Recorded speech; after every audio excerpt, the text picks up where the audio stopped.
Okay, so today we're talking about knee valgus. Knee valgus as it relates to the squat, which basically means that your knees collapse inwards while you're doing the squat.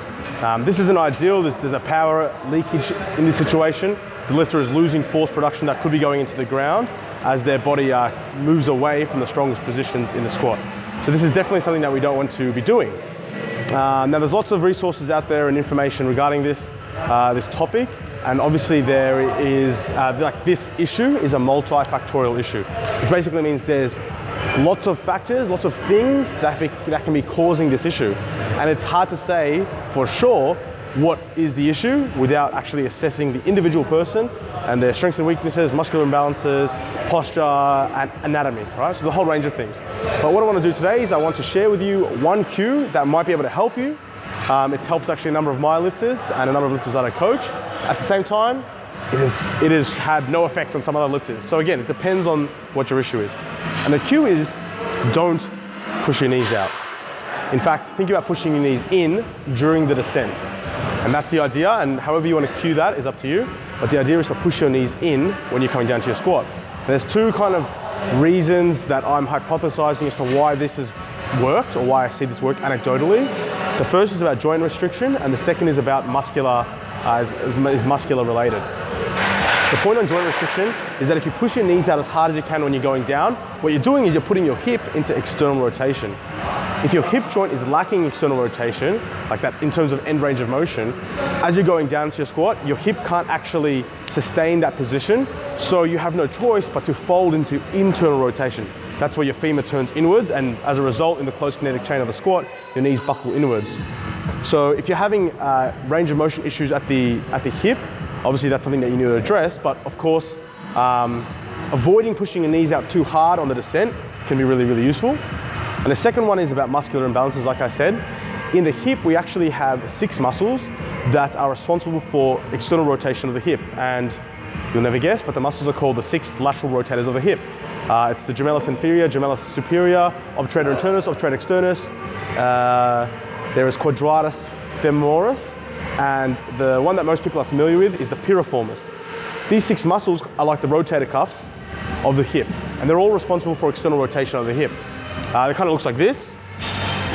Okay, so this is basically the sacrum. That's your right hip, and that's your right hip joint.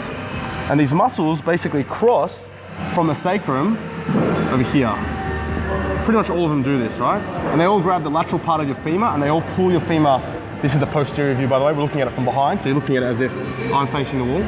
And basically what happens is these muscles pull on the femur, and they pull them out into external rotation, if you can picture this. It's kind of hard to picture.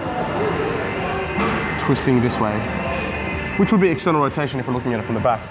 So these muscles are responsible for external rotation. They are called the 6 lateral rotators of the hip. However, when your hip is in deep hip flexion, so beyond 90 degrees, what happens is, because obviously their origin and their insertion stay still, but as your femur flips upside down, and this is really hard to visualize, but as your femur flips upside down, here, their pull ends up being in the opposite direction.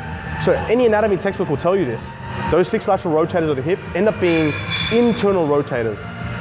They end up being internal rotators beyond 90 degrees of hip flexion, which in a powerlifting sense or a squatting sense means that when you're in the bottom of the squat, if those muscles are engaged, they're actually going to pull you into internal rotation, which is the knee valgus we're trying to avoid in the first place. So by pushing your knees out really, really hard at the very beginning of your squat, as you're coming down, what you're doing is you're kind of pre-engaging these muscles. You're pushing your knees out because you have the best intentions at heart. You don't want your knees to collapse, and your coach or you are telling yourself, knees out, knees out, knees out, knees out in the descent of your squat. You're pre-engaging these external rotators. You go into the bottom of the squat, they flip over on the opposite side of your femur, and they become internal rotators. Your hip internally rotates, your knees collapse, and this is the kicker, and this is when you know that this cue will work for you. As you come out of the squat, obviously the roll actually flips again and become external rotators. So when you're about halfway out of the squat, they flip rolls and you can start to externally rotate your hip again. So what it'll end up looking like is knees out on the way down, knees collapse on the way in the hole and out of the hole, and as you come out of the hole, they come out again. Right, really, really classic example of a knee valgus issue. So how we fix that is through this one simple cue, and the one simple cue is, like I said, is don't push your knees out.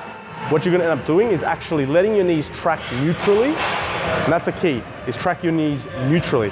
The best way to do this is to have a camera set up in front of you and you can review the footage and look at it from directly in front. But you wanna have your knees track neutral relative to your feet. You don't wanna put your feet into supination. You don't want your knees to be out too far. And because you're so used to pushing your knees out, or trying to anyway, it actually is really useful to think knees in, knees in, knees in. And I promise you, when you look back at the footage, your knees won't be that bad. It'll actually be kind of good. And it's only when you hit the hole, only when you're in the bottom of the squat, is when you push your knees out. That's the time that you have to really push your knees out as hard as you can. Only when you're in the hole, not during the descent, not at the very beginning, definitely, and maybe as you're entering or just before you enter the hole. So give that a go. The take home, if you're having trouble pushing your knees out, don't push them out. Only do so when you're at the bottom of the squat. Think knees in or knees neutral. If you've got any questions about this topic, leave them in the section below and I'll be free to reply and give you my thoughts and ideas. If you've got any questions, yes, comment. If you like the video, share it with your friends, share it on Facebook, helps grow the channel, I really appreciate it. Click like on the video as well, subscribe to the YouTube channel, and I will be back next week, hopefully with a guest, if I can tee one up. Thanks, bye.